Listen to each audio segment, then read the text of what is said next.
ظاہراً امام حسین سب شہید ہو گئے، اجڑا ہوا قافلہ اہل بیت کا مدینہ پلٹا، تخت نہیں ملا، تخت حسین کو نہیں ملا، تخت یزید کے پاس گیا، ان کو شہادت ملی، اس کو سلطنت ملی، مگر یہ شہادت پا کر بھی عزت والے یہ ہوئے اور وہ تخت اور سلطنت پا کر بھی ذلت والا ہوا۔ اس تقسیم کو کبھی نہ بھولیں۔ بہت لوگ یہ ان کی بزدلی ہے، بعض لوگوں کے اندر جرأت ایمانی نہیں ہے، بعض لوگوں کے اندر اتنی غیرت نہیں ہے، اتنی طاقت نہیں ہے، اتنی سکت نہیں ہے کہ وہ ٹکرا سکیں یا مفاد سے تائب ہو سکیں یا بڑے وقت کے فرعونوں یزیدوں سے حق کی بات کہہ کے للکار سکیں۔ جرأت نہیں، اپنی بزدلی کو چھپاتے اور مذہب کا نام لیتے ہیں، مذہب اور مسلک کا نام لیتے ہیں، مذہب کی خدمت کریں۔ اس کی کیا ضرورت ہے؟ یہ سیاست ہے، یہ سیاست ہے۔ اگر ایسی سوچ رکھتے ہو آپ تو خدا کے لیے اس سوچ کی پوجا کرو، مگر حسین کا نام لینا چھوڑ دو، کم سے کم حسین کا نام تو نہ لو۔ ہم برے صحیح، تم حسین کا نام تو نہ لو، اگر لیتے ہو تو ایک سوال کا جواب دے دو، کیا کرنے گئے تھے حسین؟ بس اتنی بات۔ خالی چپکے سے بیٹھ کے مذہبی کی خدمت کرنی تھی تو مدینہ میں بہتر ہو رہی تھی یا کربلا میں؟ اگر خالی مذہب کی خدمت ہی کرنی تھی چپ کر کے بیٹھ کے تو حرمین میں مکہ میں ہوتی تھی یا کربلا میں، کوفہ میں جو دشمنوں کی سرزمین ہے؟ شہادت گلے کٹوانے، سر کٹوانے، نیزوں پر چڑھنے چڑھانے، خانوادہ اجاڑنے کی کیا ضرورت تھی؟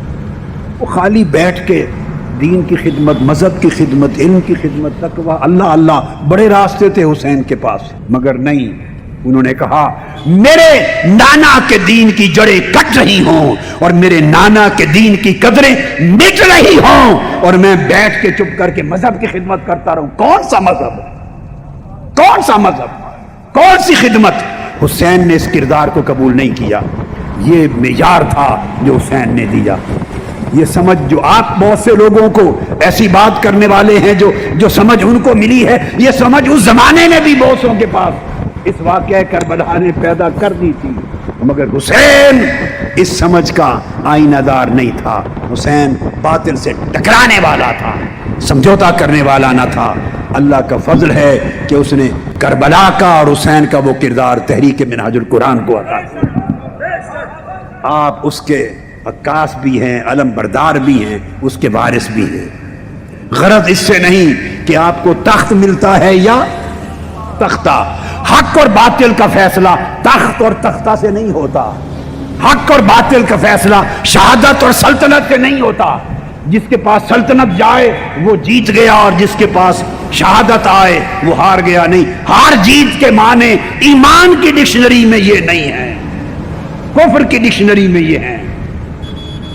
کفر کی ڈکشنری میں یہی معنی، یزید کی لغت میں یہی معنی تھا، حسین کی لغت میں نہ جھکنے کا نام جیتنا تھا، حق کے کردار پر ڈٹے رہنا کا نام جیت تھا۔ حسین ایک طرز عمل دے گئے، لوگوں کو غیرت کے ساتھ، عزت کے ساتھ زندہ رہنے کا سلیقہ سکھا گئے، لوگوں کو دین کی قدروں کے لیے کے ساتھ جینا اور دین کی قدروں کے لیے مرنا سکھا گئے۔ حسین لوگوں کو 17 جون کی استقامت سکھا گئے کہ کس طرح یزیدی فوجوں کے خلاف لڑنا ہے۔ نہتے ہو کر میدان کربلا میں اہل بیت بھی نہتے تھے، ان کے غلام بھی نہتے تھے 17 جون کو، مگر فخر ہے کہ ایک شہید اور 100 زخمیوں میں سے ایک زخمی کو گولی پشت پہ نہیں لگی۔ مطلب ہے بھاگتے ہوئے کسی یزید اور کسی شمر نے گولی نہیں ماری کہ بھاگتے ہوئے کسی ایک حسینی سپاہی کو پشت پہ لگ گئی ہو، جس کو لگی سینے